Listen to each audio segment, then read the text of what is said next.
So what is the number one result for Facelift Toronto doing with its SEO that you can take back to your website? Start off, the title tag is nothing special. I can also see that one of his competitors has implemented review schema to get the stars over here. That's kind of a little bit of a strike one and a strike two, but he is still number one. And when we look at the content, he got the target keyword in the H1. It's in the title tag, only a little disjointed. This probably would have been better to do like facelift, neck lift, Toronto separator, and then a value proposition.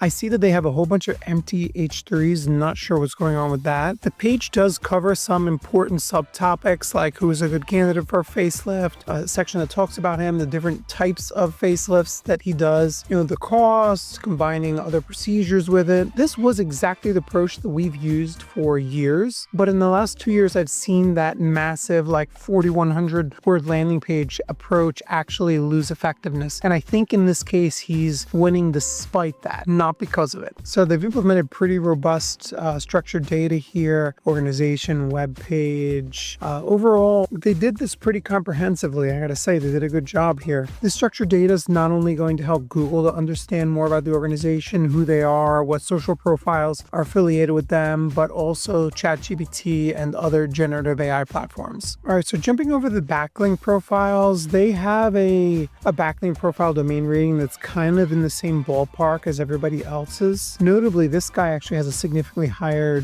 overall domain metrics and a lot more traffic, but he's getting outranked by all of these. This is largely due to relevance. Like this page is not optimized for a facelift. It also has mentions of other procedures here. He could probably win this pretty quickly just by mapping these keywords to a different page. So what's clear to me is that he's not necessarily winning this because he has this astronomical backlink profile or that he gets astronomically more traffic than everyone else. Let's take a look at the user signals. According to Ahrefs, these are the top keywords for this website, and notably Dr.